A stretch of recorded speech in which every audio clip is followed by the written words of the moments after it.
Hello അസ്സാം വലൈക്കും. ഇതെന്താണെന്ന് വെച്ചാൽ കുഞ്ഞാറ്റയുടെ കളി കണ്ടുകൊണ്ടിരിക്കുകയാണ് കേട്ടോ ഞങ്ങൾ. ആഷിമോൻ്റെ ഷൂസ് എപ്പോൾ കണ്ടാലും കുട്ടി അതിടും കേട്ടോ. ഓളുടെ മുട്ടിന് മേലുണ്ട് ആ ഷൂ. ഏ, പിന്നെ എത്ര പറഞ്ഞാലും അത് കേൾക്കില്ല. അതിട്ട് നടക്കുന്നതിന് ഭയങ്കര ഇഷ്ടമാണ്. വീഴെന്ന് പറഞ്ഞാലൊന്നും അനുസരണമില്ല. പിന്നെ ഇവർ കുറച്ച് ദിവസം കൂടി ഉള്ളൂ ഇനി ദുബായിക്ക് പോകാൻ കേട്ടോ. അതിൻ്റെ ഇടയിലും തുമ്മാൻ വന്നു. അപ്പം ഞങ്ങൾ അധികം അതിനെ വഴക്ക് പറയൂല. പിന്നെ ഇത് എന്താണെന്നറിയോ, പപ്പ കാണാൻ വേണ്ടിയിട്ടാണ് ഇതിങ്ങനെ പൊണിയണത്. കാരണം എന്ന് വെച്ചാൽ എന്തെങ്കിലും ഒരു ആവശ്യം ഉണ്ടാവും അവൾക്ക് പപ്പയും കൊണ്ടുവന്ന്. അപ്പോൾ ഇതാ പപ്പയുടെ അടുത്തേക്കാണ് പോണേ. അങ്ങനെ പപ്പയെ കൊണ്ട് ഷൂ ഇടിപ്പിച്ചിട്ടോ. എന്തിനെന്നറിയോ, ഇവിടെ പുറത്ത് കൊണ്ടുപോകാനാണത്. കണ്ടോ, വലിച്ച് കൊണ്ടുപോകണു. അതാ വായോ എന്ന് പറഞ്ഞിട്ട്.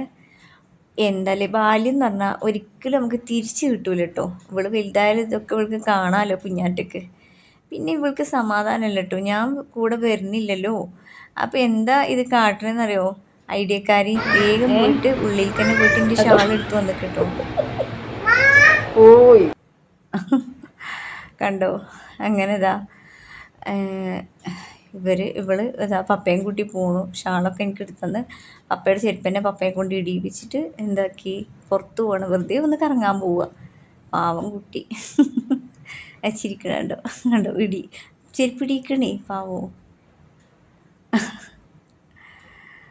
അല്ല, ഇനിയിപ്പോൾ അത് അവിടെ പോയ ഒറ്റയ്ക്ക് ഇങ്ങനെ ഇരിക്കണ്ടേ റൂമിൽ.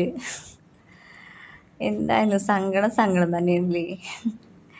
പിന്നെ കുട്ടികളുടെ ഓരോ മൂമെൻറ്റും ഞാൻ ഒപ്പിയെടുക്കും കേട്ടോ. എനിക്ക് അത്രയ്ക്ക് എൻ്റെ ലോകമാണിത്. അപ്പോൾ okay, tata bye bye, see you. ഞങ്ങളൊന്ന് പുറത്ത് പോയിട്ട് വരാം കേട്ടോ.